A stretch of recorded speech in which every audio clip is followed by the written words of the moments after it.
সুধী দর্শক মণ্ডলী, উন্নয়নে পিকেএসএফ অনুষ্ঠানে আপনাদেরকে স্বাগত জানাচ্ছি। গত 3টি পর্বে আমরা কর্মসংস্থান সৃষ্টি ও টেকসই দারিদ্র্য দূরীকরণে পিকেএসএফ এর বিভিন্ন কর্ম উদ্যোগ, পিকেএসএফ এর সভাপতি মহোদয় ডক্টর কাজী খলিকুজ্জামান আহমেদের সাথে আলোচনা করেছি এবং তার বিভিন্ন দিক নির্দেশনা ও ভাবনা নিয়ে আলোচনা করেছি। আজ দেশের সার্বিক অর্থনৈতিক উন্নয়নে বৃহত্তর পরিসর নিয়ে আলোচনা করব। আজ আমাদের আলোচনায় সাথে আছেন গত 3টি পর্বের মতোই দেশের বিশিষ্ট অর্থনীতিবিদ এবং পল্লী কর্মসংস্থান ফাউন্ডেশনের পরিচালনা পরিষদের সম্মানিত সভাপতি ডক্টর কাজী খলিকুজ্জামান আহমদ। স্যার, আপনাকে স্বাগত জানাচ্ছি। ধন্যবাদ। সুধীমণ্ডলী, দেশের শীর্ষস্থানীয় পরিবেশ বিশেষজ্ঞ, আন্তর্জাতিক খ্যাতিসম্পন্ন অর্থনীতিবিদ ডক্টর কাজী খলিকুজ্জামান আহমদ দারিদ্র্য দূরীকরণে উল্লেখযোগ্য অবদানের জন্য গণপ্রজাতন্ত্রী বাংলাদেশ সরকার 2009 সালে তাকে 21 পদকে ভূষিত করেন। আজ তার সাথে বাংলাদেশের সার্বিক অর্থনৈতিক উন্নয়নে বিভিন্ন অনুষঙ্গ তথা অর্থনৈতিক উন্নয়নের বৃহত্তর দিকগুলো নিয়ে আলোচনা করব এবং আলোচনা করব পল্লী কর্মসংস্থান ফাউন্ডেশনের বিভিন্ন কর্মসূচি এবং তার উন্নয়ন ভাবনা নিয়ে। গত পর্বে আমরা পিকেএসএফ এর বিভিন্ন কার্যক্রম সম্পর্কে আলোচনা করেছি। আজকে জানতে চাচ্ছি যে পল্লী কর্মসংস্থান ফাউন্ডেশনের আসার পূর্বে আপনি দীর্ঘদিন বিআইডিএস এর গবেষণা পরিচালক হিসেবে কাজ করেছেন। আপনি কাজ করেছেন বাংলাদেশ উন্নয়ন পরিষদের প্রতিষ্ঠাতা সভাপতি হিসেবে। এই যে সুদীর্ঘ সময়, তারপরে পিকেএসএফ এর 4 বছর, এর সাথে কি কোনো যোগসূত্র আমরা দেখতে পাবো কি না? আমার চিন্তাধারা যেগুলি পরিস্ফুট হয়েছে এবং সুসংহত হয়েছে ওই সমস্ত প্রতিষ্ঠানে যেগুলোর কথা বললে তুমি, একটা হচ্ছে বাংলাদেশ উন্নয়ন গবেষণা প্রতিষ্ঠান বা বিআইডিএস, আরেকটা হচ্ছে বাংলাদেশ উন্নয়ন পরিষদ। এছাড়াও আমি কিছুদিন ঢাকা বিশ্ববিদ্যালয়ে শিক্ষকতাও করেছি, 70-এর দশকটা পুরাটাই করেছি। একটা হচ্ছে নিজে পড়া, নিজে জানা, আরেকটা হচ্ছে অন্যকে জানানো মানে পড়ানো, আর আরেকটা হচ্ছে গবেষণার মাধ্যমে নতুন নতুন তথ্য উদ্ঘাটন করা, নতুন নতুন জ্ঞান উদ্ঘাটন করার চেষ্টা করা। সেটা আমি করেছি বিআইডিএসে এবং বাংলাদেশ উন্নয়ন পরিষদে।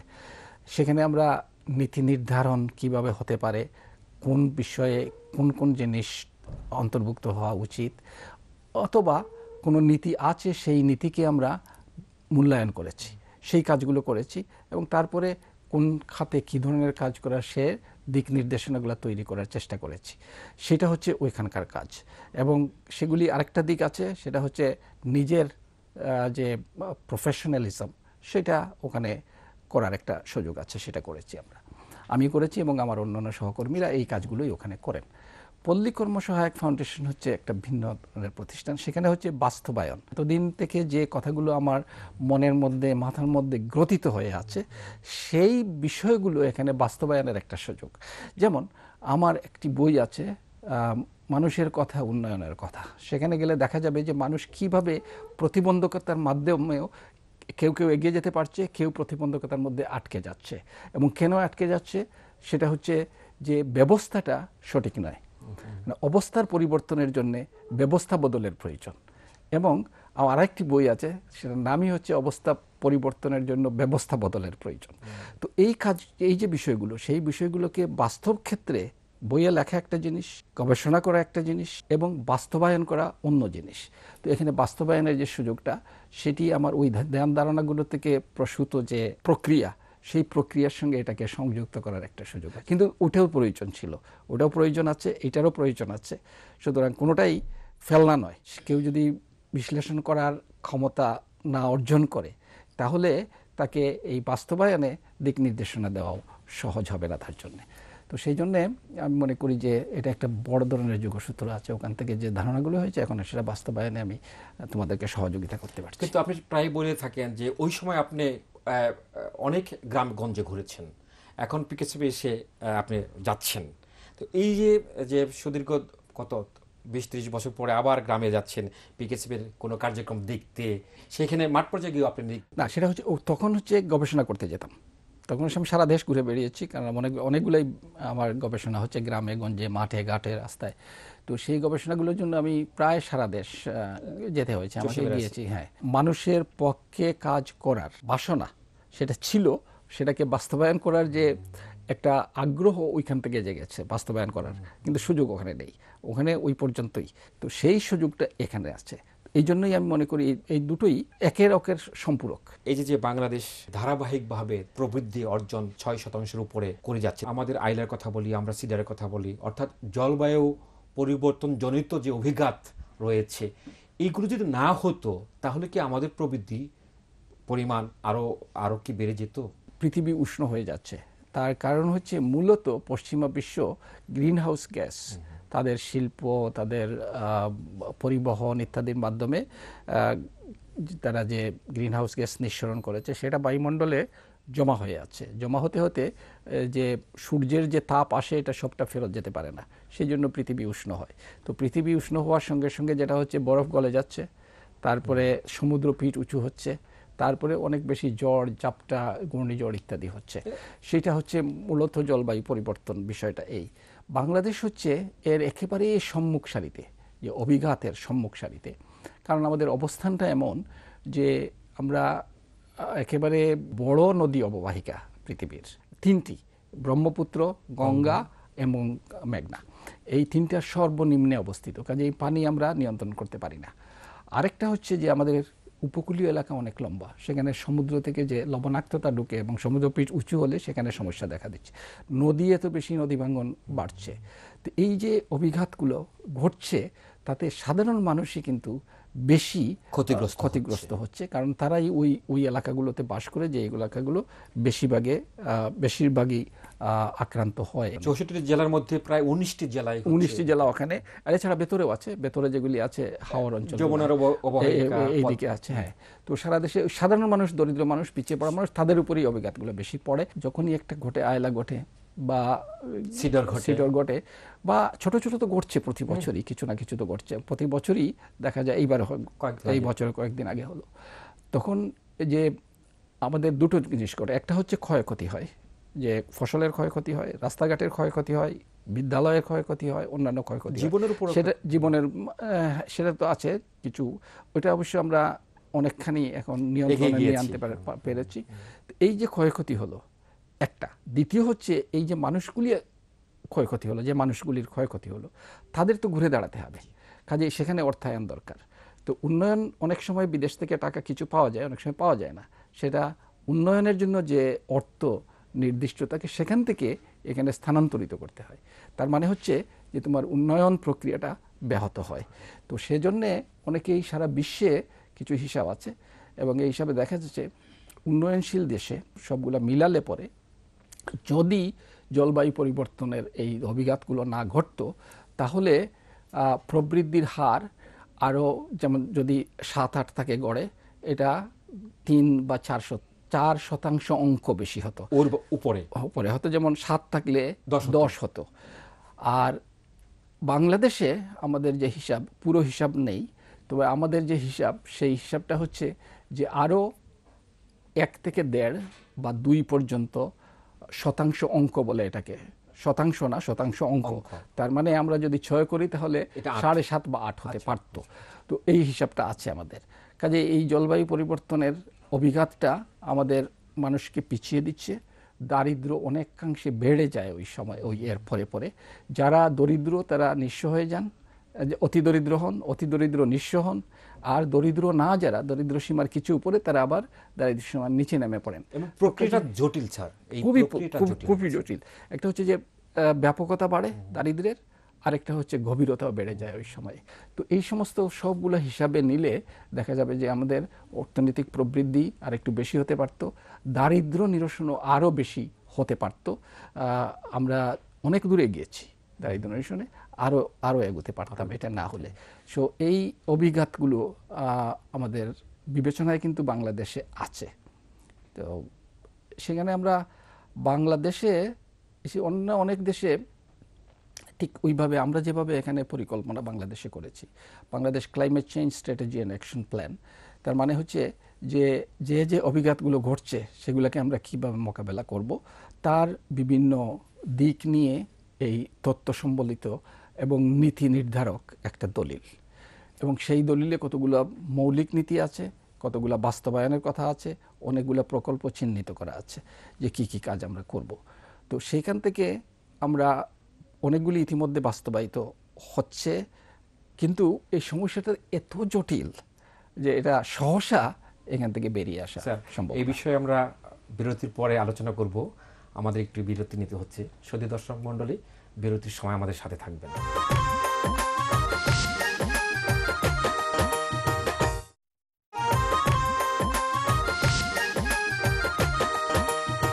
সুধী দর্শক মণ্ডলী, এতক্ষণ আমাদের সাথে থাকার জন্য ধন্যবাদ। আমরা আলোচনা করছিলাম Bangladesh climate change strategy action plan নিয়ে। আজকের অতিথি পল্লী কর্মসংস্থান ফাউন্ডেশনের মাননীয় সভাপতি ডক্টর কাজী খলিকুজ্জামান আহমদ। স্যার, আমরা বিরতি যাওয়ার পূর্বে আলোচনা করছিলাম যে Bangladesh climate change strategy action প্ল্যানের আওতায় কিছু কার্যক্রম নির্ধারণ করা হয়েছে এবং সেগুলো আপনি স্যার বলছিলেন। জলবায়ু পরিবর্তনের অভিঘাত মোকাবেলার দুটা পথ মোটা দাগে। একটা হচ্ছে যেটা ঘটে গেছে বা ঘটে যাচ্ছে তাকে মোকাবেলা করা, এটাকে খাপ খাওয়ানো বা ইংরেজিতে অ্যাডাপ্টেশন বলে। আরেকটা হচ্ছে এর উৎসটা বন্ধ করা, অর্থাৎ মিটিগেশন, গ্রিনহাউস গ্যাস নিঃসরণটা কমিয়ে আনা। তো বাংলাদেশের দায়িত্বে পড়ে না। একটি স্বল্পোন্নত দেশ হিসেবে বাংলাদেশ বাধ্য নয় যে জলবায়ু পরিবর্তন যে কারণে ঘটছে, অর্থাৎ গ্রিনহাউস গ্যাস নিঃসরণ কমিয়ে আনা আমরা বাধ্য নই। এবং আমরা এত কম করি 0.3 টন মাথাপিছু বছরে, যেখানে ভারত করে 1.5 থেকে 2 টন মাথাপিছু, চীন করে 4 থেকে 5 টন, ইউরোপে 8, 9, 10, 12 বিভিন্ন দেশ, মার্কিন যুক্তরাষ্ট্র 20 ছিল, ইদানিং কিছু কমেছে, অস্ট্রেলিয়া 20-এর উপরে করে, কাতার 50 টন পার। তবে একটা ব্যাপার আছে, মাথাপিছু কম হলেও যে সমস্ত দেশে মানুষ অনেক বেশি, টোটালটা অনেক বেশি হয়ে যায়। তো বাংলাদেশে মানুষও যত আছে কিন্তু 0.3 টন। এটা হচ্ছে কি উন্নয়নশীল দেশে গড়ে যা হয় তারও 6/1 আমরা করি। কাজে আমরা বাধ্য নই, কিন্তু তারপরেও যে বিশ্ববাসীর সঙ্গে তাল মিলিয়ে চলার জন্য, বিশ্ববাসী যে কাজটা করা উচিত সবাই মিলে, সেই জন্যে বাংলাদেশের নীতি হচ্ছে যে আমরা লো কার্বন বা কম গ্রিনহাউস গ্যাস নিঃসরণ পদ্ধতিতে আমাদের উন্নয়ন করব।